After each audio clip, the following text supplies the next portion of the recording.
Welcome to the Venus Project Seminar number 57. As you can see, we're now on video. This seminar is 20 minutes long and it covers seeking approval and social adjustment. After the lecture, we have a video of the Q&A portion with the panel.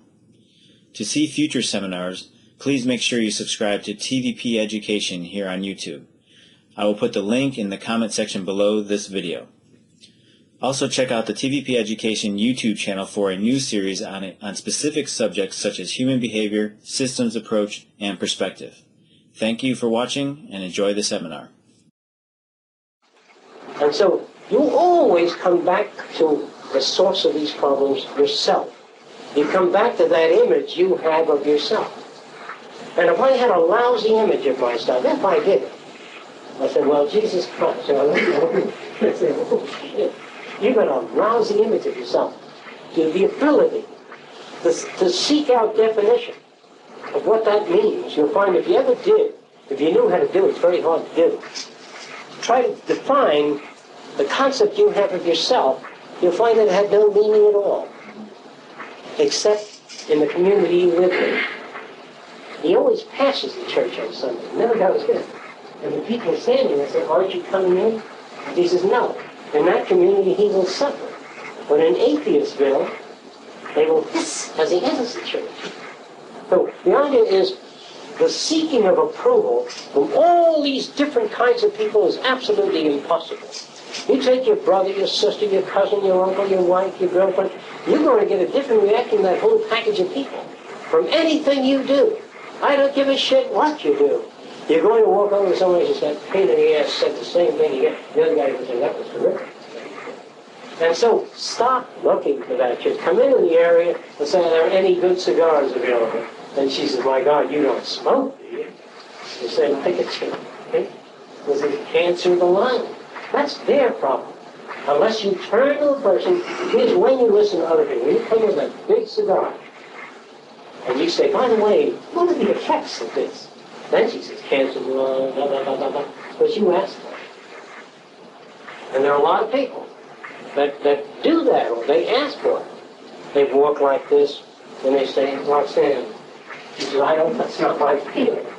That's the way they answer that. I don't know, it's not my feeling. There's another guy,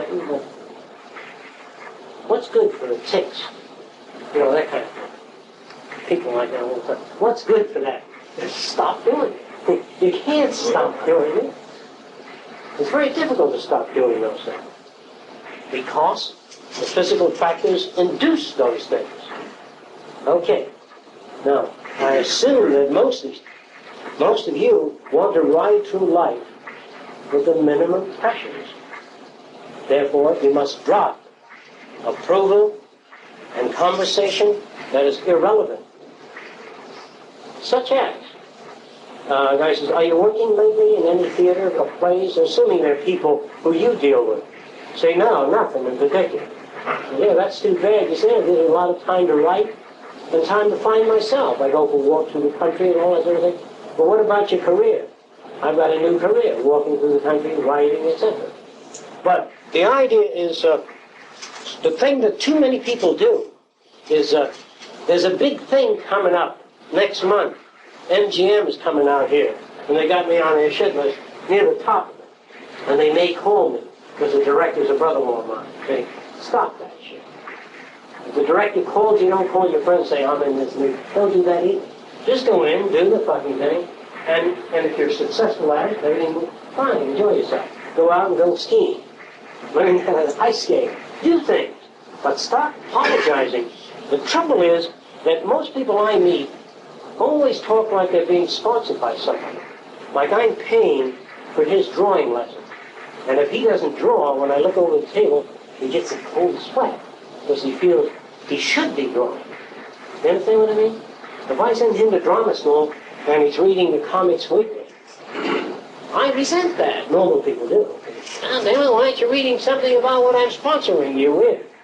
Don't accept sponsorship of that kind.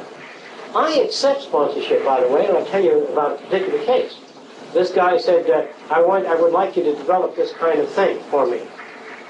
And I said, he said, how long will it take? It'll take about as long as it takes for me to develop it. He said, well, give me a rough idea. 3 months, 2 years, do you want to take it on? He says, yeah, then you got no problem. But when you take on something that causes you to overburden yourself with a heavy schedule, you see, some people can take a heavy schedule without burden. Is there anybody that can do it here? Can pack shit, lots of it? But some people can take it on. They can take on this and that and 25 other things. But they don't take them on as the people that take them on that get sick. People that take them on that get sick take this on and says, I got to do this. I got to finish it Wednesday. And Carl says, you promised to help me with a car. They take that on, too. And they take on more things than they can handle. Now, what I do is I'll take on a certain amount of things, and then I'll do them. But if I can't complete them, I'll pick up the phone and say, I can't complete them. And Carl says, you said you'd have them Wednesday. I'm a victim of error. Is that true? He said, why didn't you have them? It's because I'm poor at judging the time and the schedule that I had previously announced. Now, the idea is that learning to do that rather than the hat-in-hand shit. You always come over apologizing. I would have cleaned your car had it not rained, and I meant to get the ink stains off the seat that the kid put on the seat. This shit makes you dislike people. Even if you don't have a car, and I lend you my car, and you get ink stains on the seat. If you just plainly announce that you spilled an ink bottle on the seat and don't know how to remove it, you're sorry it occurred, but it did occur, and that's the consequences of lending me your car. I was concerned that it was an accident. That's all I'd like to say. And put an end to it. Announce what happened, that's all. And the guy says, I lent you my fucking car and you bring it back full of it. Now that's what we call a feedback. You throw a rubber ball at the wall and it's bound to bounce off. Does that make sense? But when you announce something to people, I borrowed your shoes and the tar truck went by and they're full of tar. And he says, I'm shoeless Lamont. See, whatever it is, you throw them away. But you sit there and receive, what the hell do they call it? The shrapnel. But the shrapnel, fly. You listen to it, but it doesn't get to you. You know why? Because you have this multi-laminate glass in front of you that can bounce the flak off. But on your face, you had better show indications of receiving flak. Do you know what that means? When somebody says to me, like if I borrow Paul's car and I get tar on the front seat, why you got tar all over the front goddamn seat? I don't make all the faces of how terrible having tar on the seat. Called field play. But if you just sit there and smoke your cigar, he's going to throw a bucket of tar at you. You understand? Now, I was walking down the beach with Birgit last Sunday, and this little kid must have been about 6 years old. We saw Birgit in her white bikini, and he rushed into the water, and he had a big fucking pail of water. Like that. Healthy water, with shit on it. It wasn't clean beach water. And so I held him down in the water, took the bucket of water, and poured it over. I wasn't angry at the kid. His mother was laughing. Now, that is... Now, if the kid... I was not mad at the kid. Because a kid that grows up, that just does whatever they feel like doing, is really headed for a lot of problems. They only made one movie, I think, with... I forget the name of the actor. Some kid threw some oatmeal at him. A little bit. Clifton Webb. Yeah. And he took the bowl of oatmeal and put it on the kid's head in the movie. But they don't like things like that in the movie. You know what I mean? But I thought that was a great and well-received scene. But so long as you don't get angry at the kid, so long as you laugh and put the bowl of oatmeal on it, don't hurt the kid, don't crack it on his head. But the idea is that if people think they can get away with it, and you let them go too long like that, they become unmanageable at a later date. Now the idea is, Bigot says he wanted to kick that kid's ass. Now, I understand that. That means you resent the act, and you resent the source of the act. But you can pour water over the kid as you would as you part some sand to get through. Just like that. You do it as a strategy rather than get involved. Now, when do you get involved? Or how involved do you get? Everybody gets involved up to a point. You get as involved as it's necessary. I can't answer that specifically for you. You know what that means? As is necessary. If he shows me how to grind the lens, I'm going to say, how do you mount it in the telescope? I have to get that involved. Then I have to say, how do you know where the focal length is? Then I become involved to the extent that I want to build a telescope.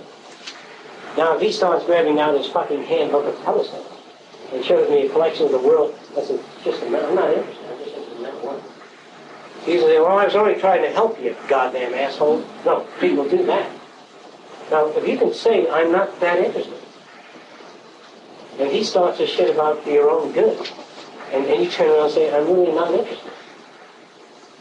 I've done that. I've done that experimentally, but I was not mad at the person. Some old guy came over to me and he says, they're putting up a lot of new buildings here in Miami Beach. It was fine. What he wanted was engage in conversation. And I said, I really am not concerned. He says, so many new buildings. He says, I'm not concerned about that. Then he said, do you live here? I said, no. He said, oh, you're vacationing? I said, no. Couldn't get anywhere in the conversation. Another time, a guy comes in, I was waiting for a bus. This is a true thing. He said that the kids are crazy today. He leaned forward. He's about 60 years old. They go love in the car, smoking pot, all down the line. He kept us deliberate. Whatever he was saying. And I was smoking my pipe. I was up waiting for the bus. And then I turned around and I said, with a smile, you're full of shit. And he said, what do you mean? I said, you mean you never fucked around as a kid? He said, well, I did. I said, well, you forgot. You must have made out in the rumble seat once in a while. And I said, maybe you're sexually cool then, aren't you? He said, no, what do you think I am? I said, well, these kids just do what you used to do in the open. You used to go into the bushes, New Jersey, around the corner, in the back of the barn, up in the attic. Now they do it out front. He says, that's true. I said, remember that, that's all. The other thing is that people just don't seem to remember. And if you can remember, if you can maintain a certain attitude, just maintain a certain attitude. But we take things as though there were mechanical objects out in the world that delivered oxygen to you. And Arlene is sitting and fiddling with the valves. That's real. If she controls the valve and the intake of oxygen and cuts the carbon dioxide system from moving out of the exhaust system, that is real. That's what we call intervention. When a person walks over and says, you look like a policeman I used to know that used to beat up kids. That's no real intervention. They pick up a club and come to it. So really, when people interfere with you, it's when they step or tear up your drawings or clobber you or invade the areas of your domain, your behavior. But values and ideas are not as hard a threat unless they're in a position of control. Yes? A lot of people, though, in order to get the things that they want, they're forced by the nature of the situation That's to go out true. and engage with these, Yes. these apes. They Okay. don't have any choice. We call that a deal. When you make a deal to shovel shit, there are certain professions that are below certain people. I don't think if a guy offered me $40 a week to empty shit from a cesspool by shovel, he would take it on.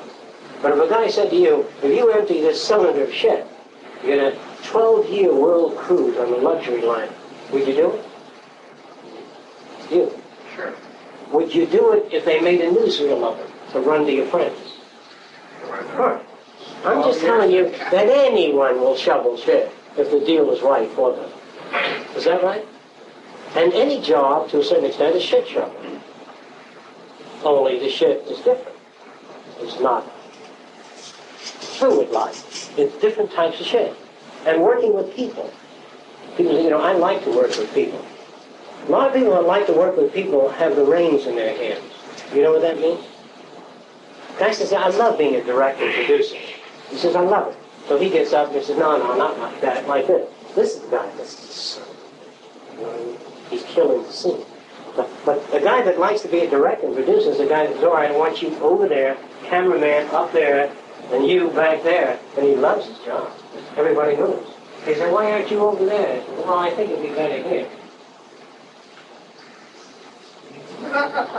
And the big guy comes over and carries out. He loves his job. Now, there are people that don't like their job, and then the other people. So when you need to meet people that love their job, you don't find their dictators. They're running the show. Is that fair? Anybody that doesn't understand that? Okay. And if you want to live longer, try to get in a position where you run the show. And if you want to live much longer, try to get in a position where you run the show, but the people you work with think they're running. That's a very difficult thing to do.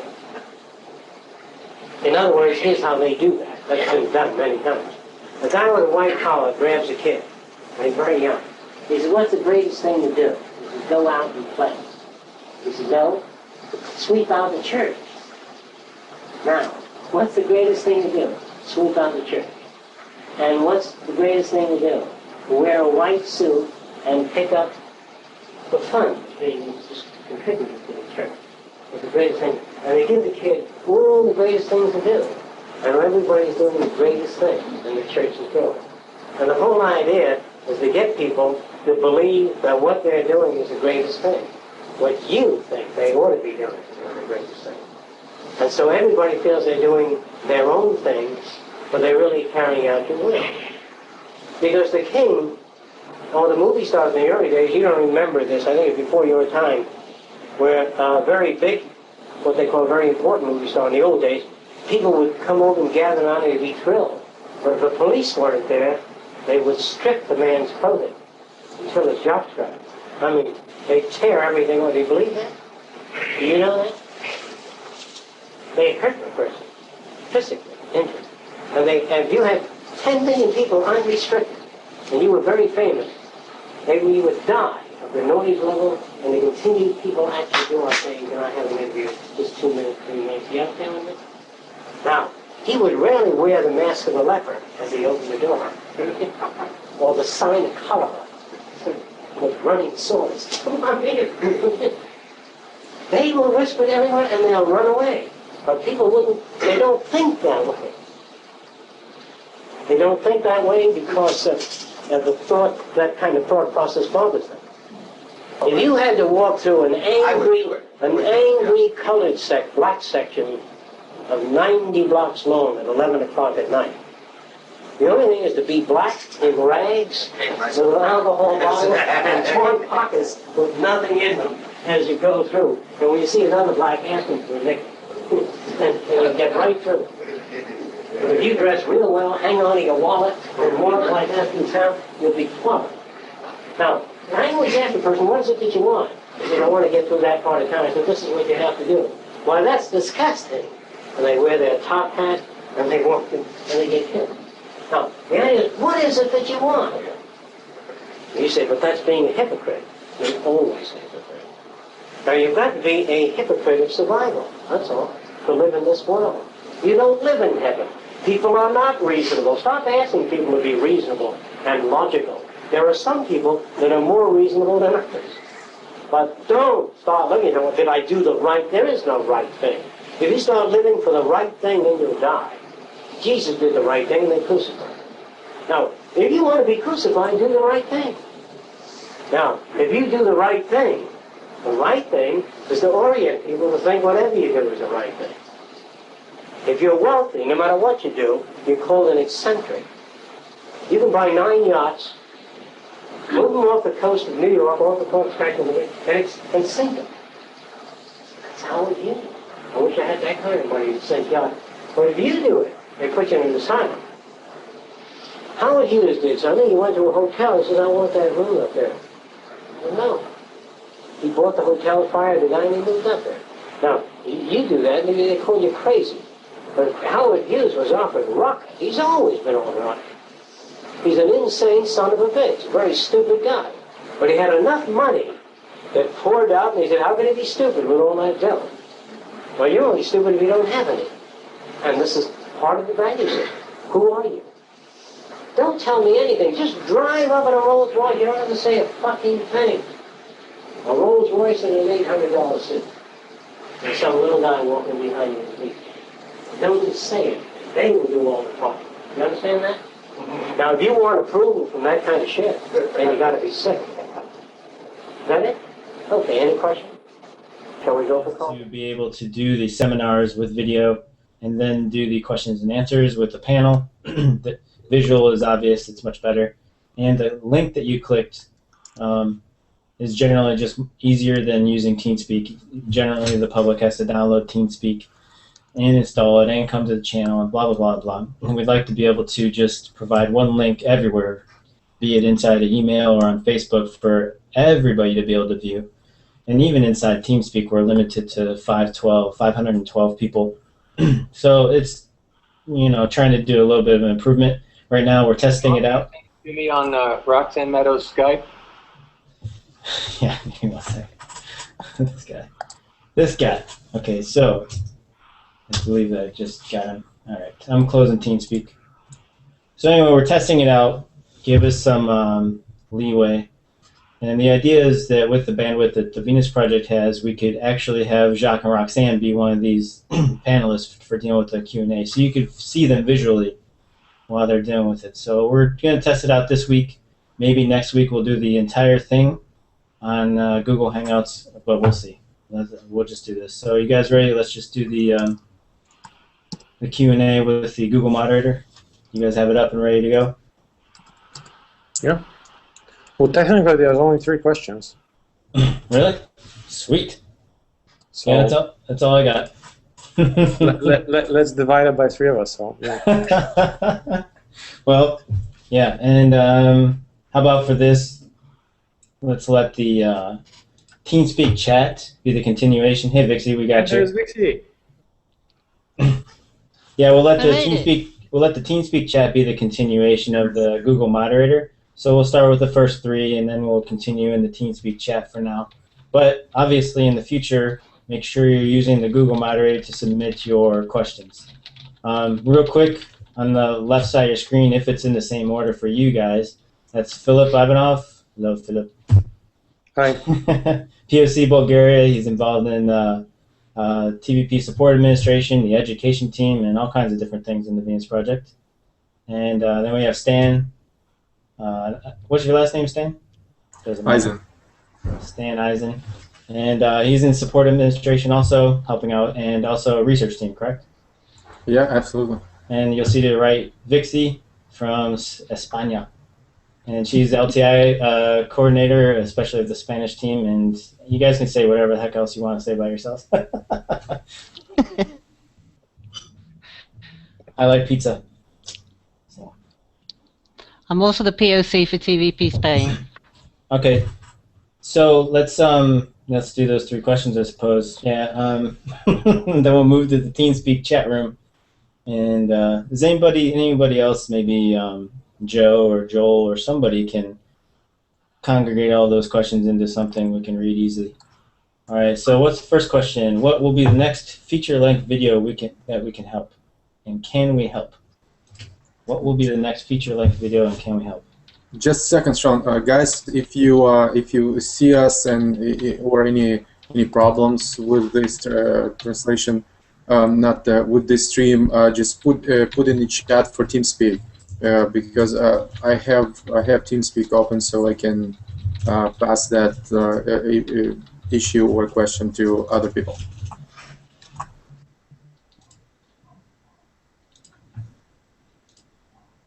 Okay. All right, so I'll ask it again. What will be the next feature-length video, and can we help? I mean, I don't have anything. Expressions team would probably be more appropriate, or Roxanne herself. So I don't have any answer for that.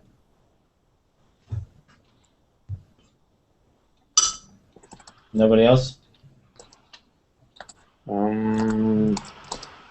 Yeah, we have to ask Roxanne and Jack about it specifically. I'm having some problem with the moderator. Just 1 second. All right. Basically, do we go in presentation view, right? Yeah, but there's only 3 questions there, so it's nothing. Okay.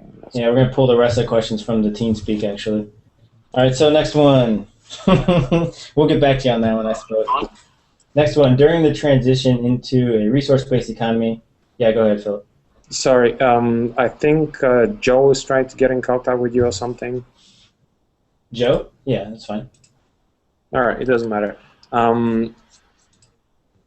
During the transition to a resource-based economy, how would land be acquired from individuals or groups that refuse to, I suppose, cede, that is, to the movement and could not be reached through, sorry, through persuasion or logic?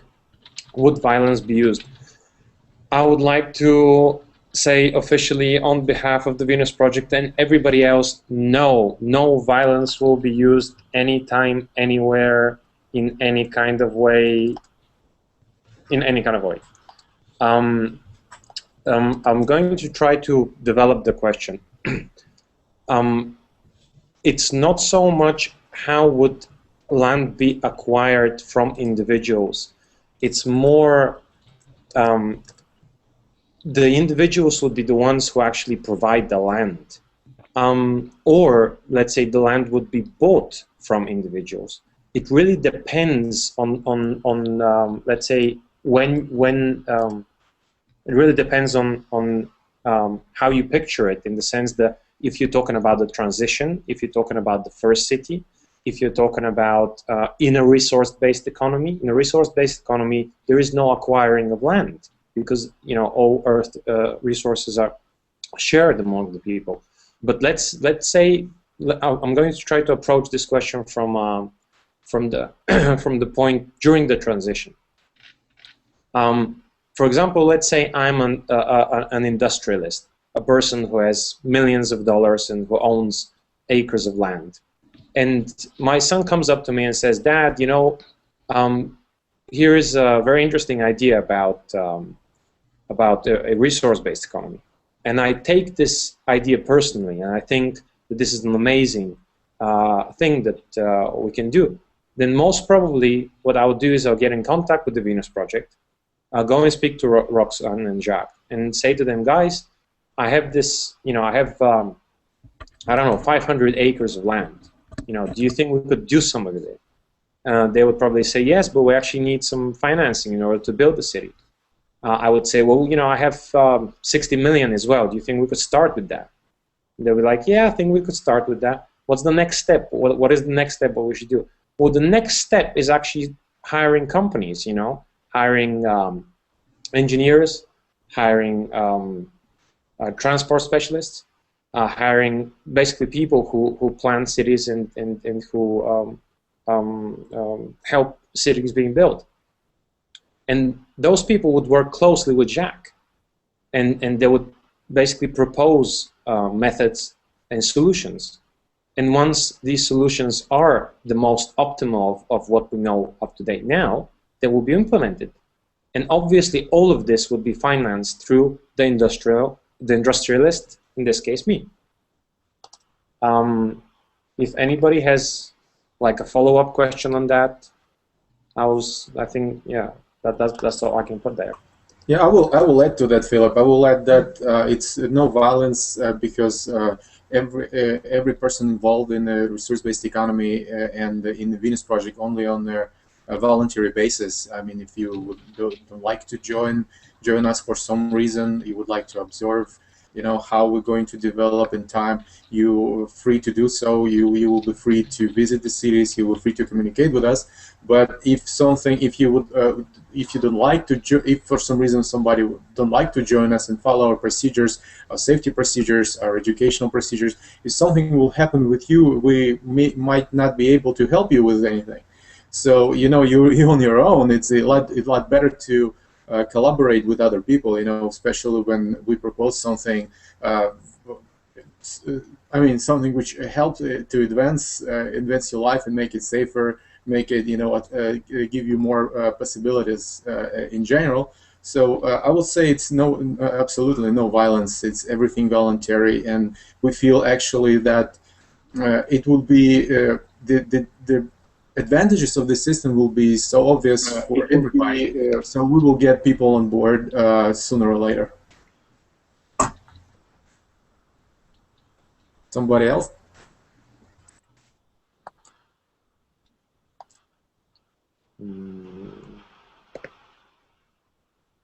Sean, we didn't hear you, Sean. My bad. I'm acting like Sue's technically messed up, but no, it's me. I was asking Sue if you had anything to follow up with that. No, I don't. Okay. Well, I think I've heard Jacques respond to it in that you would just see the people outside the cities or outside the system or outside the organization or whatever would see the efficiency, the improvement in lifestyle, the overall raising of standard of living, so much so that they would want to do it in time, I suppose. But yeah, I'm not going to go much further than that. Yeah, Okay, I see follow up in there. No, so in essence, they will be ignored because a sufficient number of people will cooperate. No, nobody will be ignored, but sometimes it's just for example, if we would like to live in wooden house and don't like to live in dome-shaped house made of concrete, and if something you will like to live in the woods, for example, and we don't have any way to reach you right away. So if your house get caught on fire, we will not ignore you. We'll respond as soon as we can, but maybe we will not be able to help you. Something like that. This is more technical issues than like social issue of ignorance. No, we're looking for the resource-based economy. The whole aim of resource-based economy to include everybody on Earth.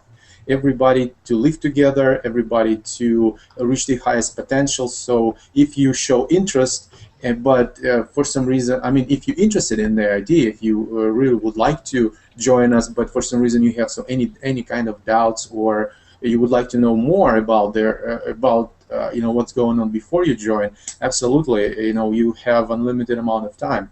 But with some technical stuff, you on your own. Okay. anything else in that one? Yes, he continues on. I'm referring to individuals who do not buy into TVP during the transition, like the people on YouTube who are vocal about their disagreements. Okay, picture it in this way. Imagine right now if I want to build an amusement park or a museum or pretty much anything that I want to do. This is the way it goes. This is the way we are. If I want to do it by myself, I do it by myself because I have the finances. If I don't have the finances, I ask other people. I say, do you want to help? And I think anybody can pretty much understand what I mean by that, but still I'll try to explain it further. People would just get together and say to themselves, what can you do to make this a possibility? I say, well, I have quite a lot of time, and I've been trained in handling data, or let's say information. So what I can do is basically just, help with communication. The other person comes along and says, well, you know what, I'm a professional in marketing. Maybe I can help with marketing. Imagine this goes on and on and on and on and on and on and on. And there's more and more and more people involved into this. And there is more and more people who are professional who are involved into this. And there is even more people who actually have the finances who want to back this up. Now, the only people who will be against the Venus Project from a purely sensical point of view, meaning the people who actually live in the real world, they go to work, they support the family, etc., are the people who are not familiar with the Venus Project, its aims and directions. Because I would like to ask anybody to tell me who will be the person who is completely pressured pressured every day by the system, by the monetary system, who has to support the family, who hasn't really got any time for themselves, who completely ignores themselves, because any parent would actually understand this. Any parent would say, of course I have to ignore myself for the well-being of my kids. And knows about the Venus Project and completely disagrees with its direction. It's not that it isn't logical. What most people connect is that the people who actually don't want to get involved with the Venus Project are the ones who really haven't really kind of gotten out of their comfort zone and they're really okay. You know, they do complain, and the monetary system does actually has, you know, a lot of pressure on them. But, you know, ask yourself the question: if you're really under pressure by this monetary system, and you have this proposition, you have the Venus project as a proposal, would you really say, that's too far-fetched, or I wouldn't really like to deal with that? Just think about it. But generally, the people who really would refuse, the people who really speak out against this proposition, are the ones who have either completely ignored all the facts that have been presented for the past, let's say, 50 years at least by Jacques, or I would say, or the ones who haven't really investigated the Venus project in depth. Yeah, and again, nobody will be ignored. I mean, just the whole aim for resource-based economy to give you food, to give you shelter, to give you education, to give you healthcare. If you will get that, I mean, for free, just to participate in that, in no specific task will be assigned to you, as long as you willing to participate, that's the different thing. But nobody will force you to do anything. Why not to join?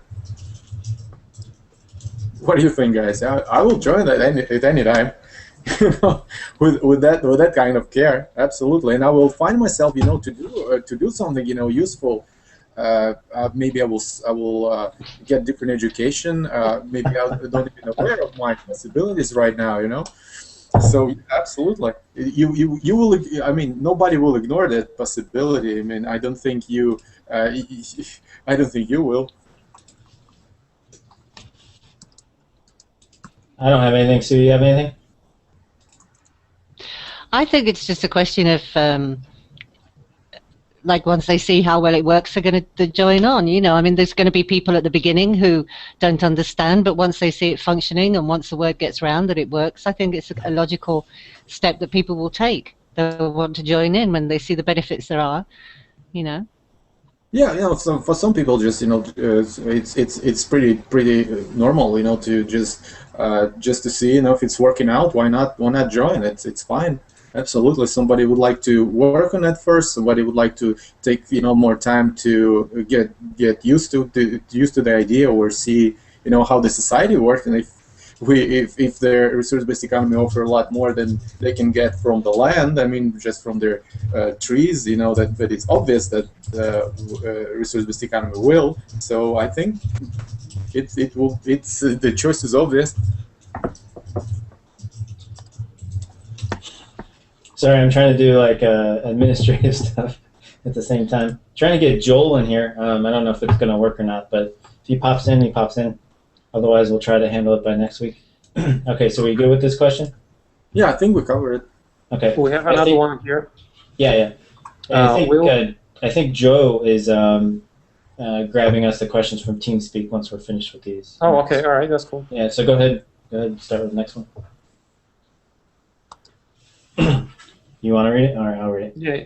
If people's sexualities, including fetishes, vary similarly to how personalities do so, then shouldn't the Venus Project encourage sexual diversity so long as it doesn't generate safety problems?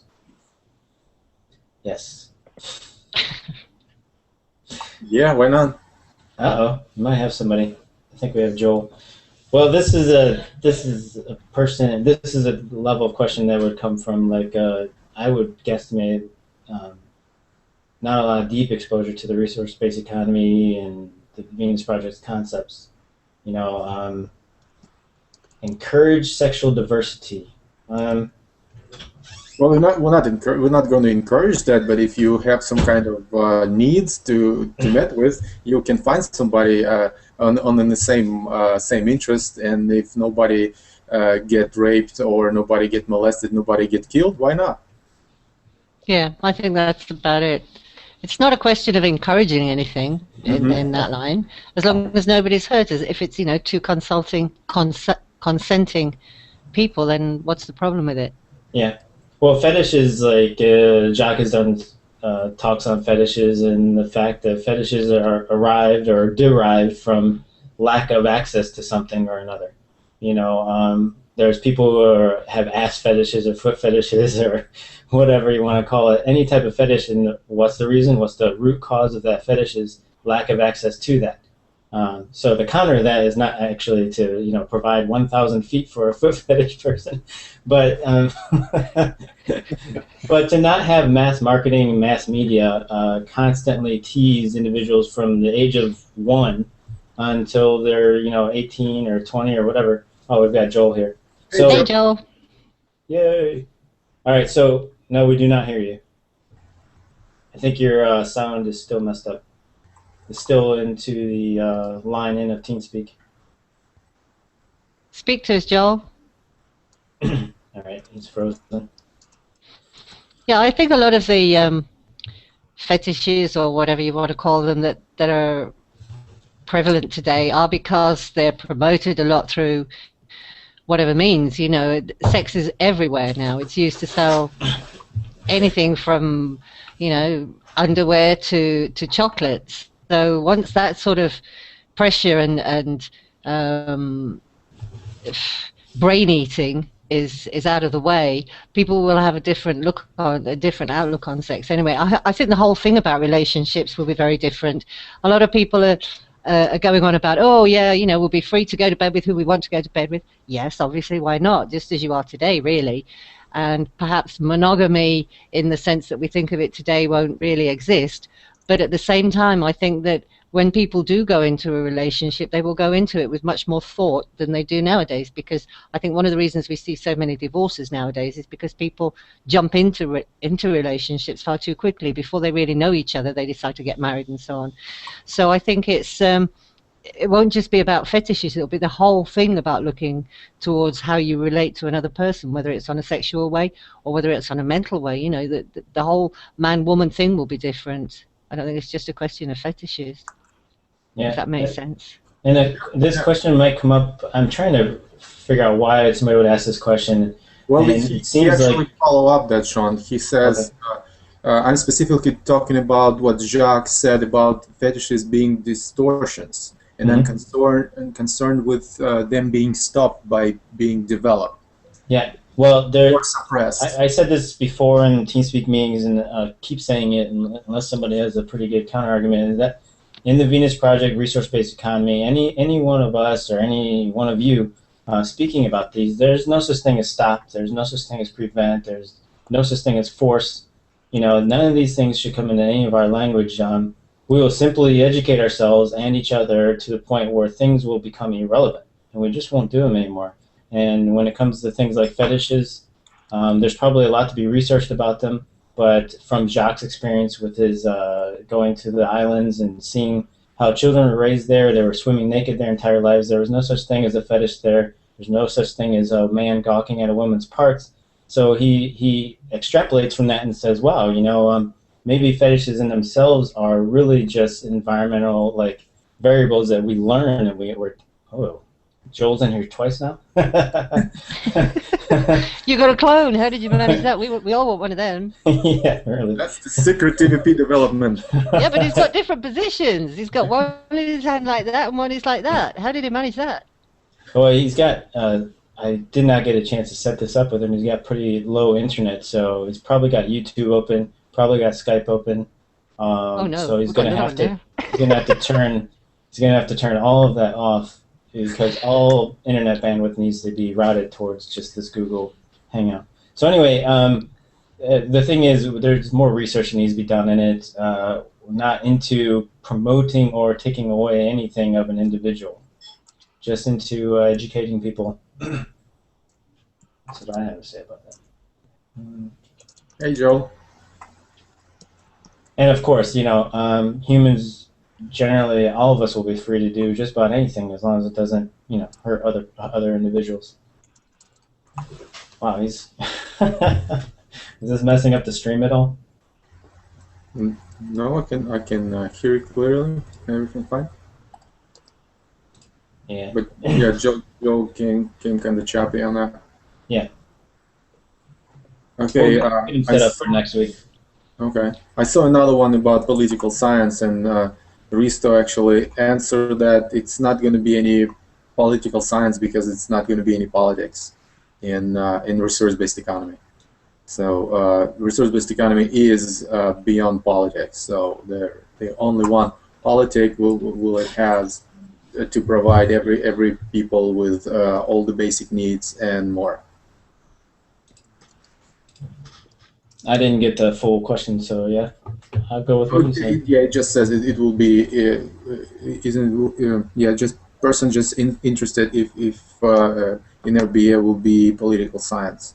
Yeah, I mean, like the Venus Project beyond politics, poverty, and war. I mean, this is unless they're asking a deeper question, I would have to kind of dismiss it and say just learn more about the Venus Project, read the book Best Money Can't Buy, peruse the website www.thevenusproject.com. I mean, really put some work into this and research it, and about 99% of your questions will be answered just from this. Yeah, and FAQ section is actually pretty well. Just open it up and get through it. Maybe like nothing wrong to get a couple times because it's loaded with information, and get when you read a little bit a paragraph and just think about it. Don't just read whole things through because it covers lots of different topics, lots of different issues. It's actually more fun to read a little bit, some few paragraphs, and just think about it. All right, do we have you now, Joel? No audio still. Yeah. We can Still see you, but we cannot hear you. Yeah. Yep, I don't know. Hello. Yeah, there you go. There you go. Yay! All right, do you have, we're just finishing up those 3 questions. We're going to probably move on to the TeamSpeak ones. Did you have anything to say on any of those we kind of missed?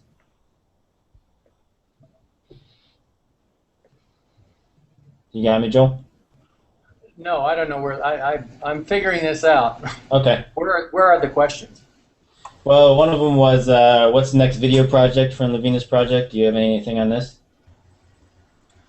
Right now, they're too busy working on,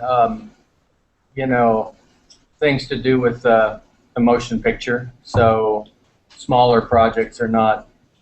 We're not doing anything on anything right now. Although I'd like to start something myself, but.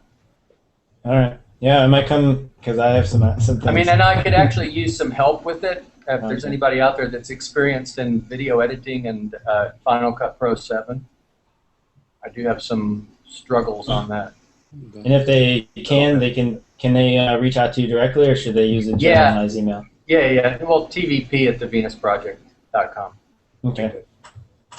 Yeah, that usually goes straight to you, and if it's pertaining to Jock, you usually print them off and show them to him and stuff like that.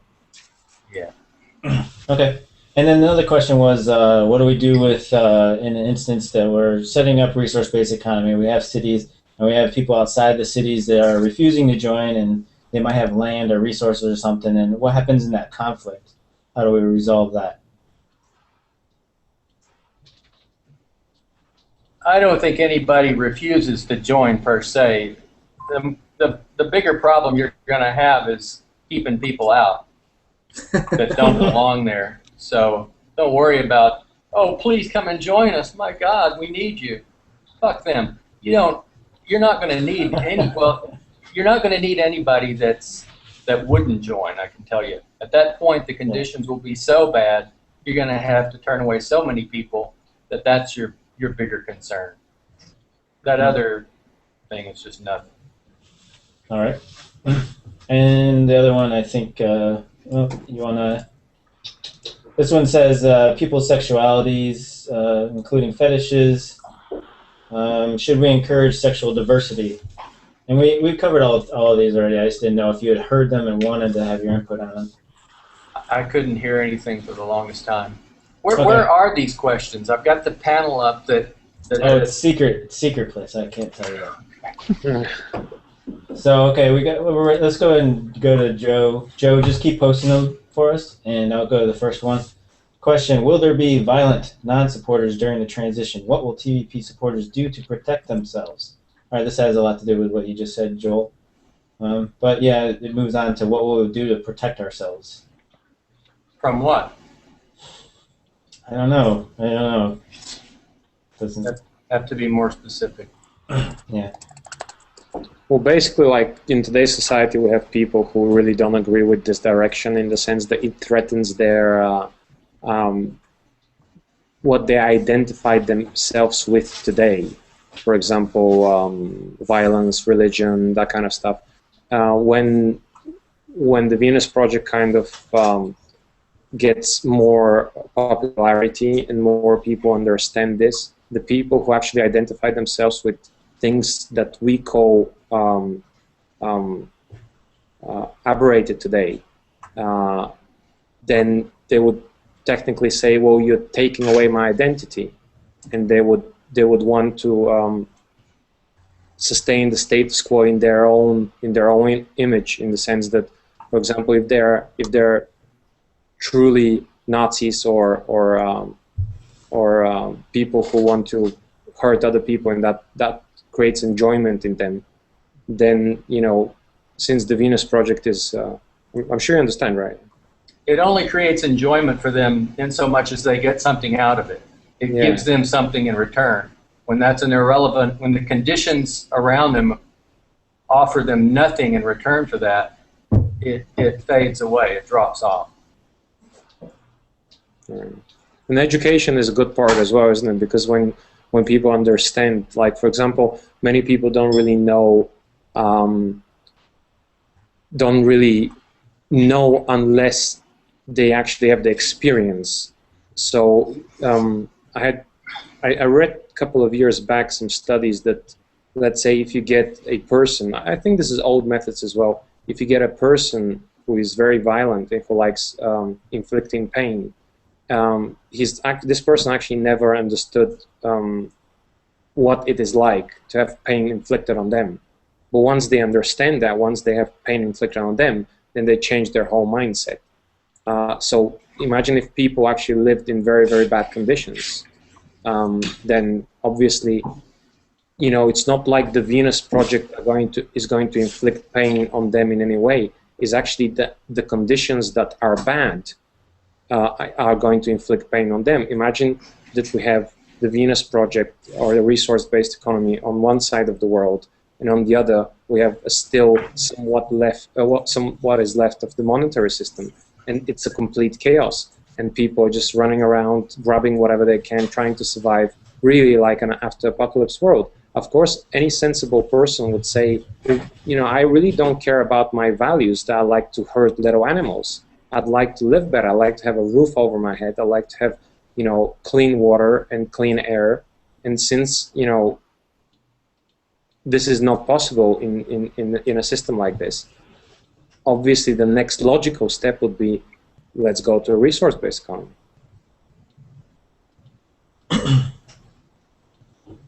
Yeah, I don't have anything. Anybody?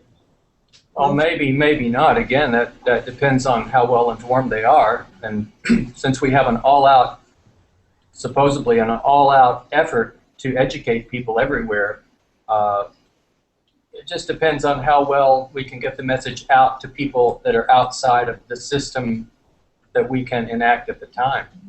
How big it is, and how well connected it is to other groups and maybe other governments. I don't know.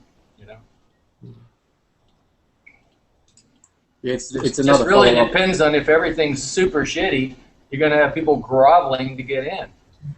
Yeah, it's another follow-up on that. What do you mean by keep people out? To keep people out, you know, let's say, person asked that.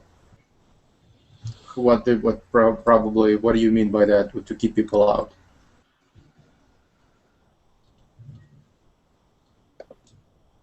Hello? Who said that? Who are you talking to? I'm talking about you, Joel. You said we're going to have.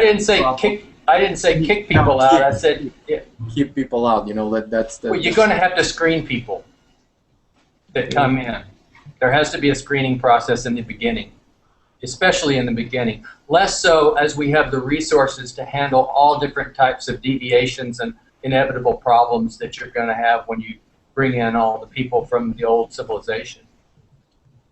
Which, as time goes by, more and more of them die off, but we can get this into the hands of newer generations, they'll stand a better chance. This is really for them more than us. Yeah, it's a sensitive, very sensitive topic because it scares the crap out of people. But I mean, it is the reality of it. I mean, you have limited resources, limited capabilities, and what we have now, like for example, on online activism and people on teams or not on teams, it's almost like a microcosm of that. If a person is not mentally capable or mentally ready right now to be a part of a specific team, or if they're not trained in a specific area, then they are not of that area. You know, a bridge builder is not on a bridge building team, or a non-bridge builder is not on a bridge building team. Yeah, absolutely. I mean, you're not going to get just regular folk who can in their aeroplane cockpit to messing with controls if you don't know how to do it, right? So that's basically going to be the screening process, you know, because if I know if I will get, you know, suddenly, you know, teleport in the future and, you know, get in a new society and live in a resource-based economy, I will fuck up something, you know, because I don't know how to run that. I don't know their new values. I will bring my own values and try to superimpose on it. You know, I don't know how much stress I will miss, you know, how much stress I need.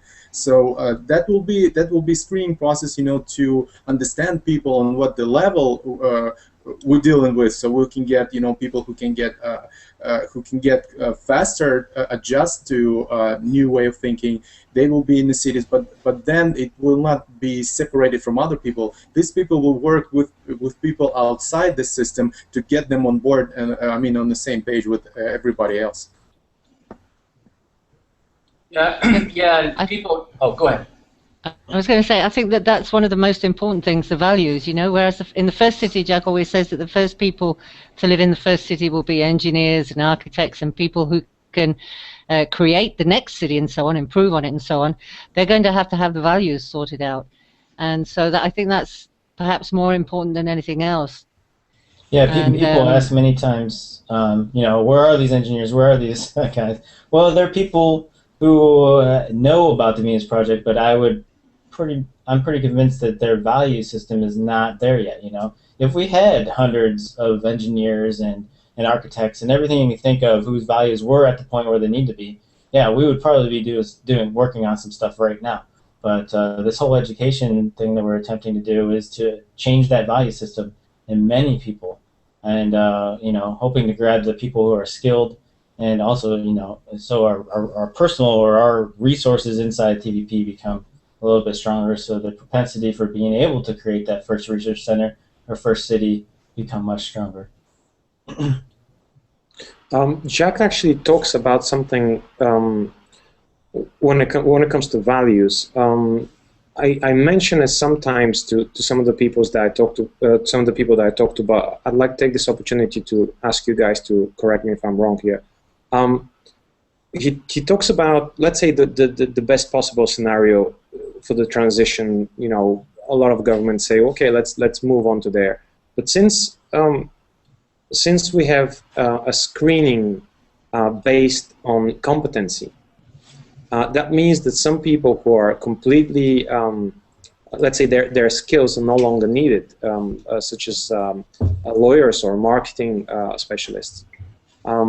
Then they would obviously have to, you know, educate themselves to do something better. But in the meantime, they also have to have the mindset of accepting some of the things that they have to do, and these things, you know, would not be pleasant for them, or let's say, you know, at their level of stature that they were back in the days, because now we can assume that we have people who are lawyers and who have a lot of money, who say like, okay, you know, I can go to a nice restaurant. I don't really need to change the beddings of an ill person, or I don't need to help with, you know, carrying a lot of stuff and stuff like that. You know, I have people to do that. I pay them.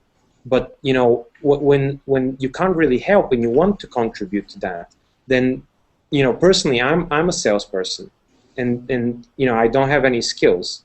And you know, I'm okay with that. I've already said to myself, maybe, you know, if it is required for me to go and change some beddings in a hospital or in a nursery, then, you know, I will have to do that because I want to be part of this. So it's more towards kind of like leaving your ego when it comes to values, and saying, well, you know what, there are some things which need to be done. So if I don't do it, then someone else is going to do it. Why can I? I'll do it and be part of it all, basically. Yep. Vixie, you look like you're in shock a little bit. I'm just listening to everybody. I'm really fascinated by the whole thing of being together here with everybody. Yeah, I'm just thinking about this business of people chipping in and helping out, like Phil was saying about, changing people's beds and what have you, and it's taken me onto the thought of why people aren't active and so on. And we've got a lot of people who watch the Facebooks and so on and so forth, but they don't actually get into activism and so on.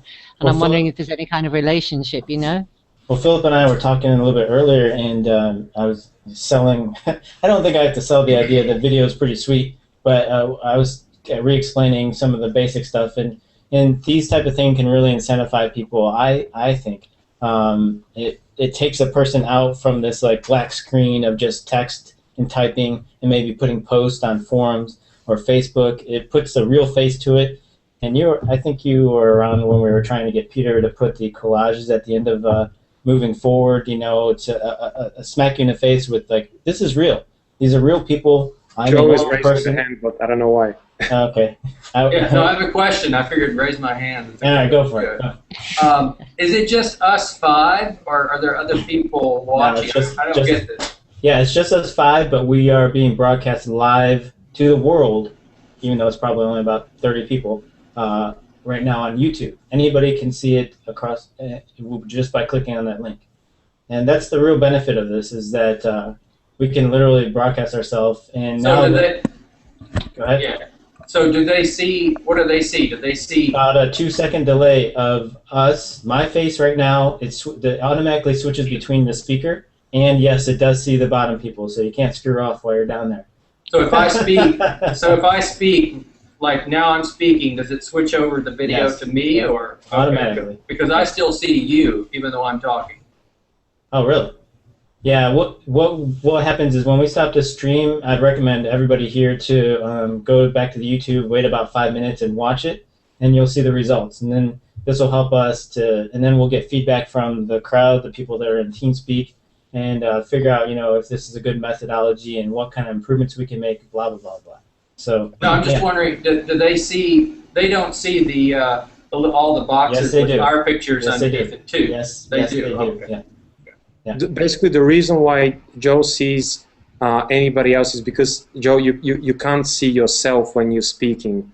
So basically, I think you're seeing the last person that spoke. I think it's on this principle. Or you click me or something like that. It's something we can figure out. So. The other thing which is also good is that if you click on any one of us, then that person would stay on for a while. Yeah. Like that.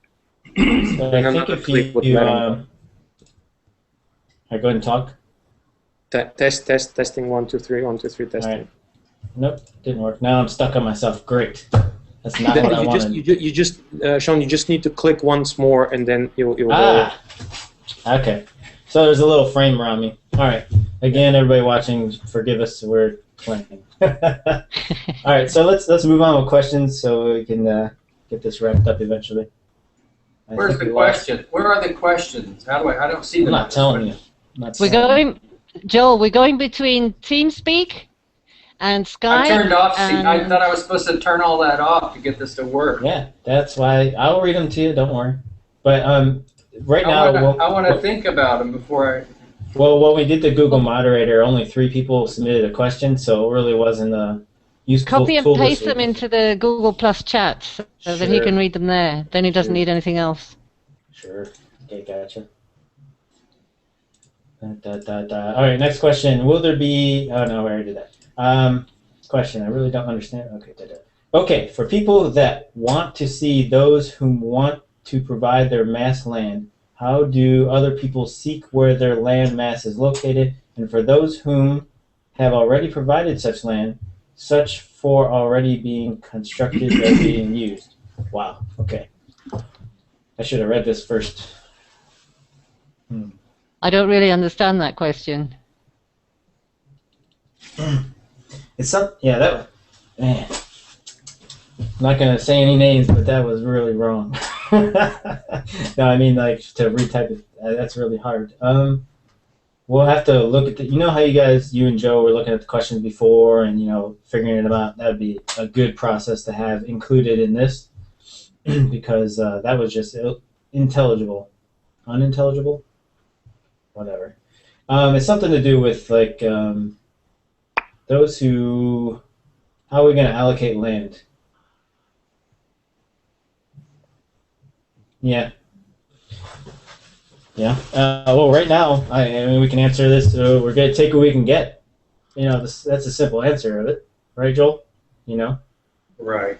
I mean, if it happens to be in South America, if it happens to be in Russia, they're over there doing a presentation. I mean, I don't hold any high hopes, but I mean, if the Venus Project, John Fresco, Roxanne Meadows are presented with land and a sufficient amount of resources to do something substantial, I imagine they're going to take it.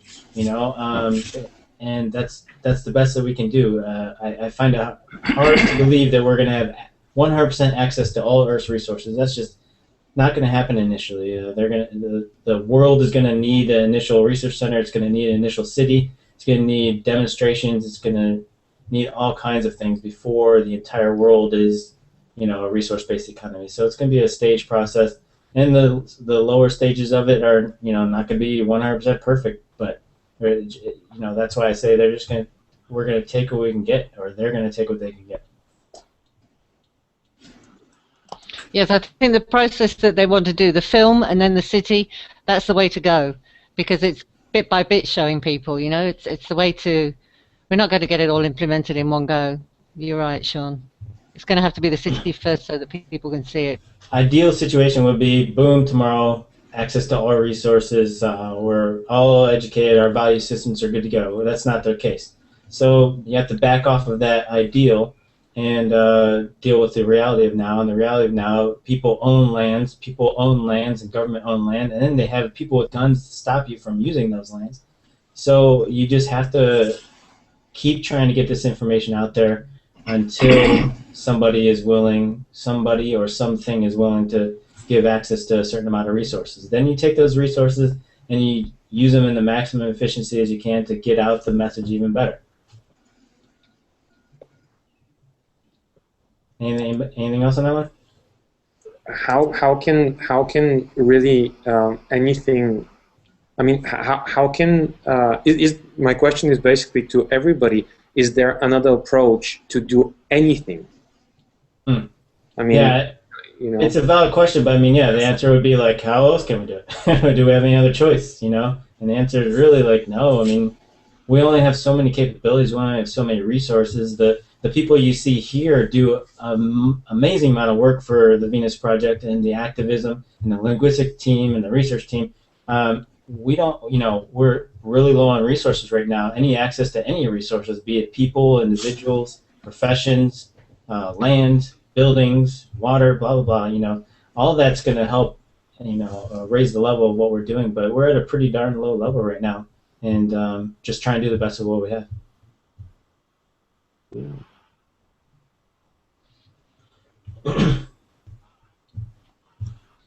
There's another question come through. Shall we read the next one? Will we make any planning for a collapse?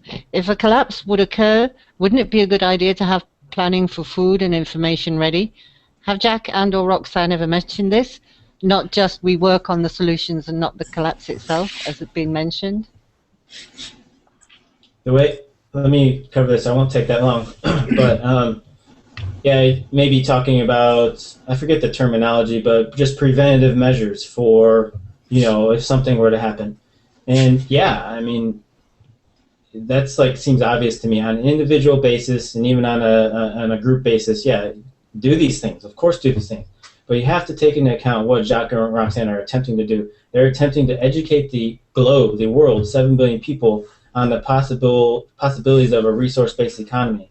They can't scale their information back. They can't scale their efforts back to a small community, to small technologies such as like farming in the back of your yard or putting up a solar panel. What they're attempting to do is so much larger, it's just huge, and they don't have the time in the day to focus on community-style living, and they actually have already done that. And Roxanne will say, well, it doesn't work. You know, well, there's plenty of examples throughout history. If you read some books, if you just look at basic history of people attempting to do small communities, and it doesn't work. It has to be done on a global scale for it to work in the long term. And so I explain in the fact that their minds are focused on educating the world on a resource-based economy, a global resource-based economy, and nowhere in that conversation is a small community. And it doesn't mean that they disagree with it. It doesn't mean they don't want you to do it, or me to do it, or individuals to do it. It means that their focus is on such a large thing that they have to keep focused on that. And that's kind of how I like. That's kind of how I explain it to myself. But on an individual basis, yeah. Do what you think you need to do. But I think you're not going to get a specific education from Jacques on how to grow a garden in your backyard. No, I don't think you needed that. I'll add something to that. Just by example of Jacques and Roxanne themselves, I live here. We don't have any food hoarding going on. We don't have if a hurricane hit here, we'd kind of be in trouble if it was power outage for more than a week. And I know there are these people out there that plan to have food for 6 months to a year, and they're prepping for doomsday, and they have an underground place and they have water and all kinds of provisions. But hello? Yeah. You're good. You're good. I just muted Sue for a minute. Did I mute everybody? No. All right, go ahead. Joe? Okay. No, we lost him for a minute. Hello? You still have me? Okay. Did we all shut down or what? No. Go ahead. There was a glitch.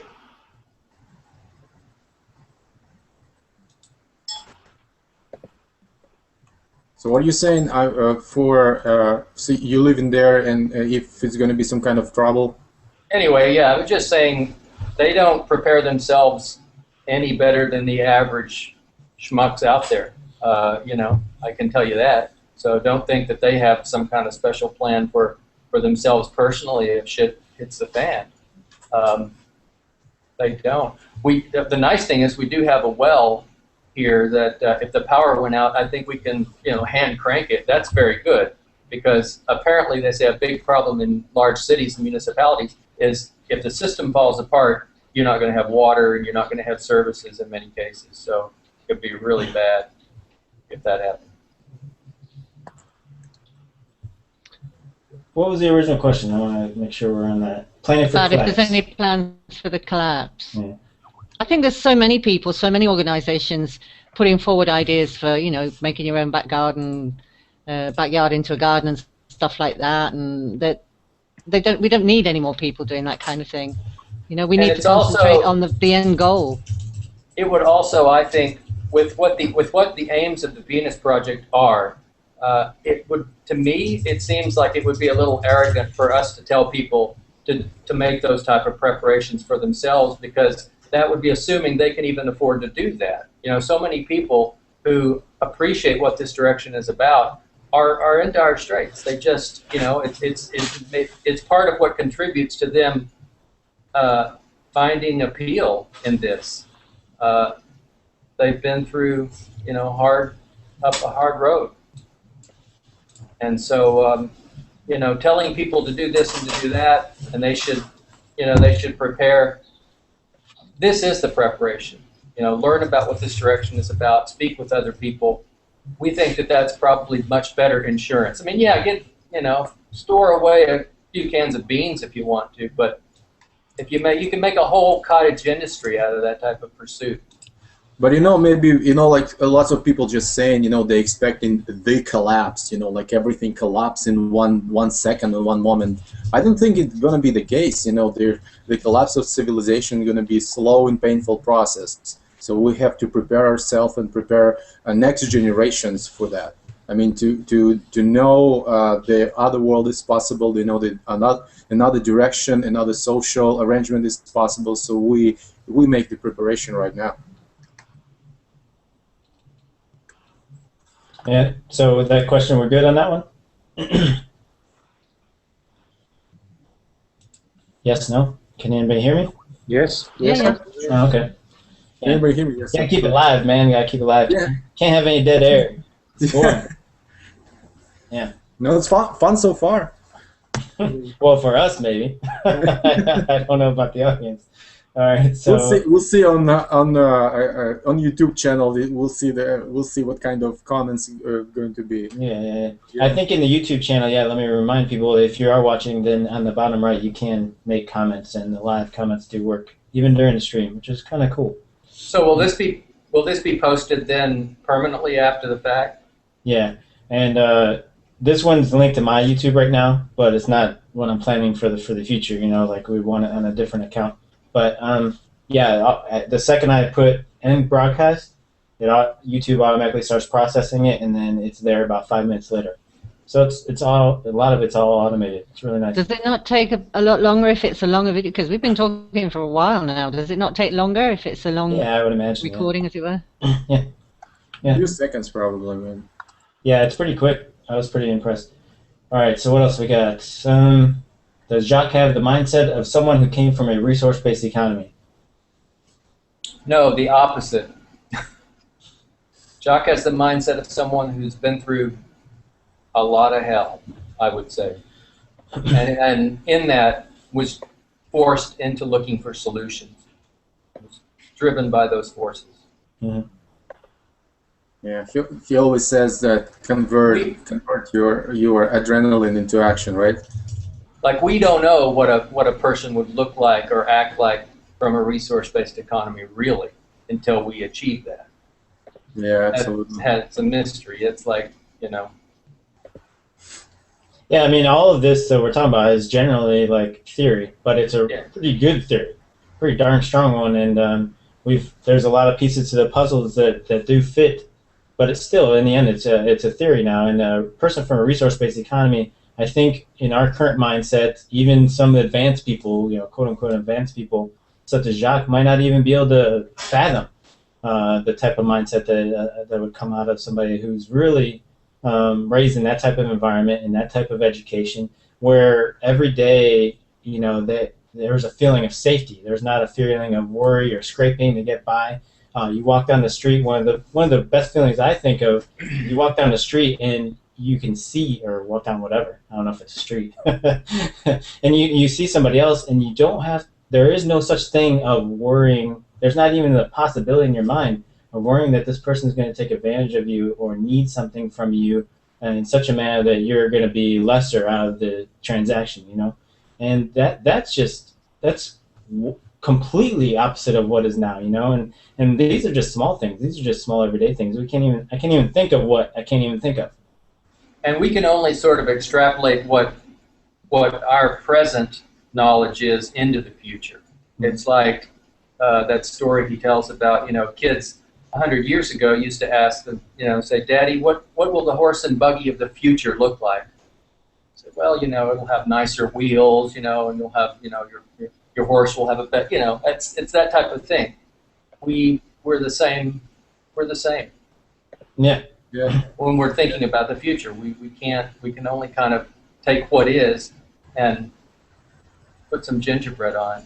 Yeah, I mean, when people talk about the technology and the graphene and dealing with things on a molecular level, if you do some research into that, it will blow your mind. We won't even recognize what's going to be happening with our technology in the future, or our housing, or our clothes. I mean, there's just going to be some very, very different things. Jacques always reads Kurzweil and Kaku, even though he says they're full of shit in many ways. He seems to kind of enjoy some of their sensibilities on futurism. So that's why they're on the book list, but they're not on the book list because they have any kind of social correlation to what this is all about. But, Raymond Kurzweil, he just did a film, Transcendent Man, and then he was a person that did text-to-speech invention a long time ago, and he talks about singularity. And then who was the other person? I forget. Michio Michio, Kakuchi. Michio Kaku, and he talks about the different levels of civilization. What are those called? 0, 1, 2, 3. I don't know, that's a load of shit, but you know, it's kind of interesting when he put some kind of gradation on it. I mean, it's still to get the idea, But we say he's saying we in the type 0 civilization, so yeah, it's good. Yeah. Not even. No, we're not in it. He says we're not even in type 0. I think we're not even. Yeah, the transition to the type 0 is the hardest transition to make, and I can agree with that. The things that we're trying to do right now, we're trying to get people to think along much different planes than they are, and complete different value systems that completely different from their environment that's around them, and it completely undermines their entire world. That when I see people that come to us, and I can. In seconds, I can recognize their baggage. I can recognize what they're bringing with them, their bias, their subjectivity, and I sometimes get frustrated that I can't quickly change that, And I know the things that happen to me, I literally had to put a lot of effort into removing, like just ripping it out, a lot of probably all of my of my upbringing, my life, everything, all that stuff. Once I kind of figured some things out, I had to remove all of that and kind of rebuild it all. And it was hard. It was not easy. And people are scared. I think people are scared to do that because it puts you in a very scary place. I think within the community, though, I see people growing, I see people changing, and I see the way we relate to each other very different to how people relate out on the street in real life, as it were, as we say, sort of euphemistically. I do see a difference with the way we communicate with each other, the way we treat each other, the way we try and get people to collaborate and so on. So I think we're making the baby steps. We're trying, we're doing our best. Nobody's ever done it before, so we're doing the best we can. And as we grow, we'll be able to help others to grow. Sorry, Stan? Yeah, that's the ultimate fun. Nobody did it before, so Yeah. The pioneers. At first, yeah, and it's like you're not making any mistakes. That's good. Yeah, because well, we will make mistakes. But it actually is hard to sort of not have any expectations about outcome when you take certain actions. I understand that, but the more expectation you have, the more you're going to tend to suffer. So that's good in theory, but it's hard to put it into practice because what are you going to do? Well, I'm going to do all this shit that's going to mean absolutely nothing and go nowhere. Well, you almost have to take that attitude, or that this is what I'm doing. I think, what was it, Andy Warhol, they said, well, why do you do all this art that, he would say it didn't mean anything, and he would say things that would kind of put his art down. I said, well, why do you do it? And he said, well, it gives me something to do. And some days I wake up thinking, I just watch the news and I think, my God, how can we ever change this? And I think, well, maybe this is just something we can do while, we roll towards the edge of the cliff. Yeah, I agree with that. There's people that argue that... I can't sit back and cross my arms and not do anything. I can't. Not now that I know about the Venus Project, I can't. It's just one of those things. It's a part of my life now, So even if we don't live to see it ourselves, at least we're paving the way. And I want to be able to look in the eyes of the grandchildren I may have one day and say I did try. I honestly can't imagine myself looking at them and saying I didn't do anything, and when we're all surrounded by shit, So yeah, people argue that technology will save us, and it's possible. But that's not right now. That's not in the next 10 years, maybe 15, 20, 50 years. And people argue, well, when everything collapses, then everybody will, have that visceral change. That's the only thing that's going to change people. Well, when is that going to happen? We don't know. 5, 10, 15, 50 years, 100 years, I don't know. I choose to not wait for that, and I choose to make efforts towards educating people to hopefully fast forward that trend towards resource-based economy. Because I think it's an inevitability. Two things that are inevitable are self-destruction and a resource-based economy. And I am attempting to fast forward the resource-based economy. So it outpaces the other. When it comes to the collapse, the one thing that is very interesting for me is that when actually people say this, when people say, oh, you know what, things are going to change, or people are going to change when the collapse comes. Well, actually, this is not true at all. People are not going to change when the collapse comes. Maybe what Jacques meant was that people would have a bigger incentive to change values when the collapse comes. Or, you know, if we see today that we have, you know, 5,000 beggars on the street, we say that's all right. If we see 500,000 beggars on the street, then, you know, it's a completely different environment. And, you know, 500,000 beggars, so let's say 100% jump, doesn't happen within a day. First. Second, if people are not educated about this idea, we have seen it, I think, countless times. We would see it definitely again within the next riots. We would see it definitely again with the next Occupy movement, and etc. Because the problem is what you know. If you know that there is another direction, you might, I'm not saying that anybody will, you might say, it's an interesting direction. But if you know and understand and you feel that the key elements of your survival are job security, healthcare that is provided by a government, and basically a high standard of living or a normal standard of living, you would choose those things no matter what.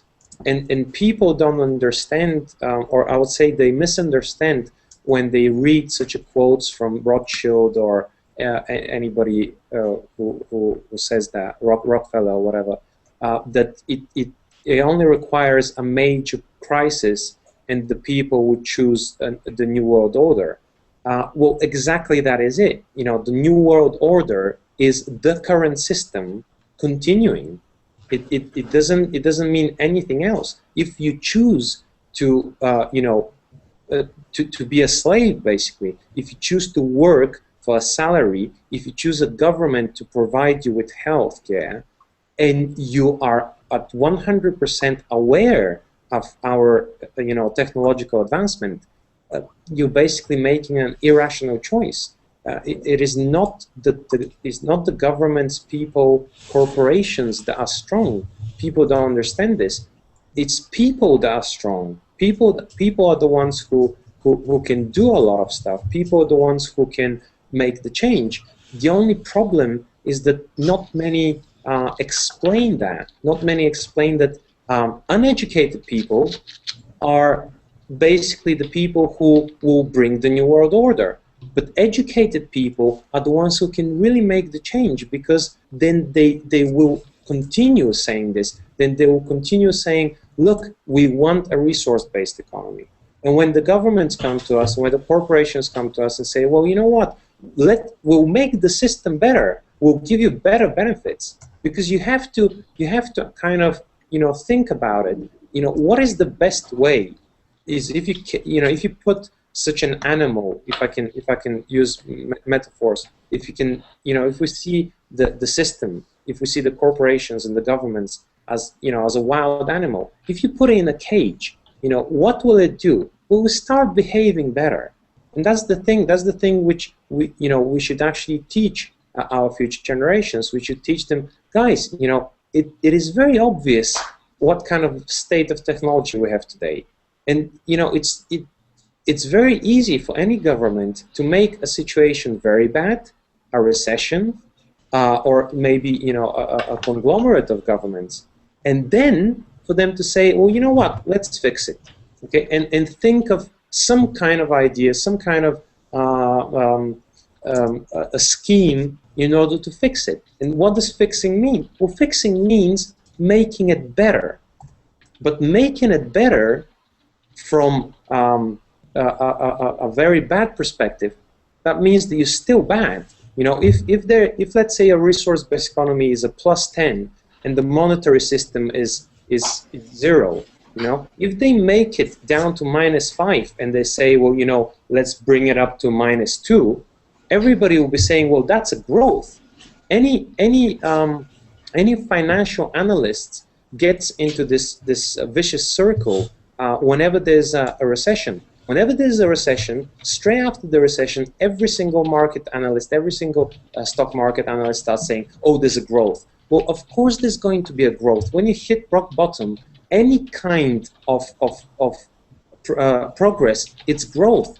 But, you know, that I think that's what I really like about this speech of this guy called Michael Sherman, I think. He says, if we want to be scientists, we have to count the pluses as well as the minuses. So we can't say, you know, oh, everything is good in that direction and really ignore everything that is bad. That's not scientific at all. You know, we say, well... Is that the guy that wrote Why People Believe Weird Things? Yes, absolutely, yes, okay, yes. Yeah. So yeah, Philip, we gotta cut this off, man. All right. We got 2 more questions real quick, and then we'll wrap this up. So we got the other meeting, the support meeting, in about 15 minutes. So let's go with, I think that those in power, which are the people who benefit tremendously from the current system, are not going to like the Venus Project if it ever becomes mainstream. Do you think those groups of people who are in power will become the Venus Project active enemies? Do you think they will use violence and other twisted methods to squash the Venus Project? I think we already addressed this earlier. Yeah, many times. This is another permutation of the same question. Right. About... You know, Jacques speaks of it, Roxanne speaks of it. I mean, everybody here has spoken of it, I think, at one point or another, and that is, yeah, they are institutions. Institutions try to protect themselves. What do we do about that? Well, you know, there's not much. Well, he also, Jacques talks about, you probably heard the example he gives, that when factories in the Depression, you know, the tax department came to them and said, you know, you haven't paid your taxes for 10 years. They said, take the fucking thing. I have no orders. When, you know, the guys at the top need the guys at the bottom as much as anybody else. They need consumers. They need people purchasing. If nobody has purchasing power and things become worse and worse and worse, more automation, more outsourcing, the system just dies. They're lost. They're completely lost. When their system is dead, what the fuck are they going to do? You know, they're going to be open. Are they going to come around looking to kill people that have some solutions? Maybe, and then if they do, then you're dead, but at least you tried. Yeah, I don't think they're going to kill anybody. I mean, if at some point, you know, it's I mean, there'll be a lot of killing no matter what. Yeah, that's true. But at some point, I mean, the person who has lots of money in the bank and bank going to collapse, you know, and this is the last chance to invest the money, you know, in the future city, I think they will jump on board very fast. Yeah, we'll see. Yeah, when they're not promoting killing, not promoting any of this, but just trying to see possibilities, you know. Yeah, and almost anything is possible. When their quality of life is impacted, and it will be, that's when they're interested. Yeah, by social pressures, yeah. Well, I mean, all we can do is keep trying to get this information in people's heads, so it's not a foreign concept, so it's not a new concept, so they're hearing it for the 3rd, 4th, 5th, 6th time instead of the first time at this point.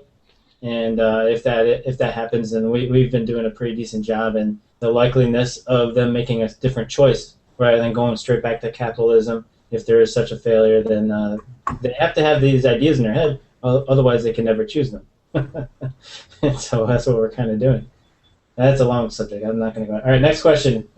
Sorry, we got to finish up. If someone creates something great in the Venus Project, can he choose who he wants to share it with and on what conditions, or does he have to share it with everyone?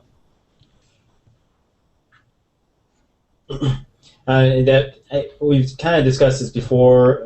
I'll use the example of like a piece of art. You know, what does a person do with a piece of art?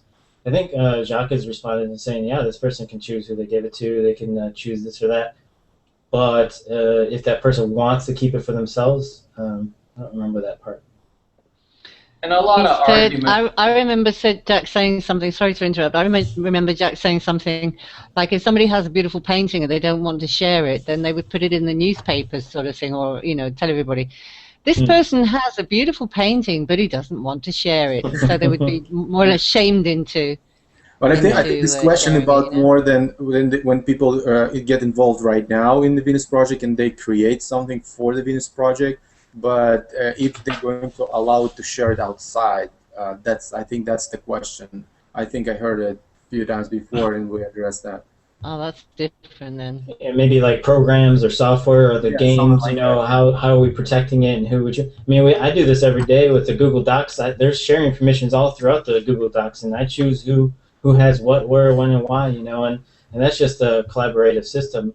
But really, that whole mindset of, you know, this is mine and I can only give it to you is an old value system that has to die out with this old system too. So it's kind of putting our present day things into that environment, which is to me irrelevant. But you'll always get that kind of, you know, questioning, and you have to kind of work your way through it. You have to give people that, you know, let them ponder it and kick it back and forth a bit in order to, you know, to begin to make some headway in that. But I don't think it's that. Those kind of things are very relevant, personally. Yeah. Well, in the short term, things like private ownership and that, we still It's use like it. the people who come in and say, "Oh, what if I want an elephant?" You say, "Well, you can have two." Or what if I want a car that's 3 blocks long?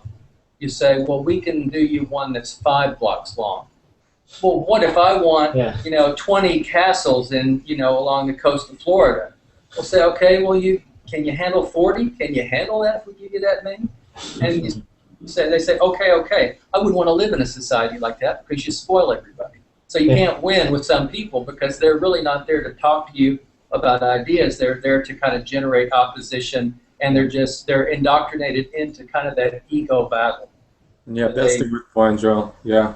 Yeah, like everybody's a professional sophist. You know, they just argue to argue. Yeah, and stay away from it, I would say, unless you want to be a battering ram. Yeah, you just answer yes and move on, basically. Sometimes. Yeah, but I mean, unless you just want to try it.